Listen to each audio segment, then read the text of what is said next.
தேர்தல் பத்திரம் மூலமாக 8,000 கோடி ரூபாய் வாங்கி கொழுத்த பாஜக காங்கிரஸ் கட்சிக்கு வருமான வரி நோட்டீஸ் அனுப்பியுள்ளது நகைப்பை ஏற்படுத்தியுள்ளதாக ப. சிதம்பரம் விமர்சித்துள்ளார்.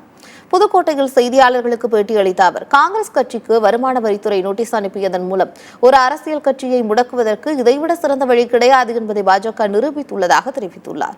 தேர்தல் நேரத்தில் இதுபோன்ற நடவடிக்கைகளை தடுக்காத தேர்தல் ஆணையம் மீது தனக்கு நம்பிக்கை இல்லை என்றும் அவர் காட்டமாக விமர்சித்தார். திரைப்படங்களில் கூட கற்பனை செய்து பார்க்க முடியாத அளவிற்கு மத்தியில் பாஜக ஆட்சியில் முதலமைச்சர்கள் கைது செய்யப்பட்டுள்ளதாக ப. சிதம்பரம் கண்டனம் தெரிவித்துள்ளார். கமிஷன் மீது எனக்கு நம்பிக்கை கிடையாது. தேர்தல் கமிஷனை தான் பார்த்துக்கிட்டு இருக்குல்ல. தேர்தல் கமிஷன் என்ன சொல்லியிருக்கணும்? தேர்தல் காலத்திலே இதை போன்ற வருமான வரி வழக்குகளை எல்லாம் எடுக்கக்கூடாது, கணக்குகளை முடக்கக்கூடாது, தண்ட தீர்வை போடக்கூடாது என்றல்லவா சொல்லியிருக்கணும். ஏன் சொல்லலை? யாரோ ஒரு வியாபாரி ₹1,00,000 எடுத்துட்டு போனா அதை மடக்கிறாங்க, அதை முடக்கிறாங்க. இந்த அரசியல் கட்சி எல்லா அரசியல் கட்சிகளையும் முடக்குகிறதே, அதை தடுக்க வேண்டாமா தேர்தல் கமிஷன்?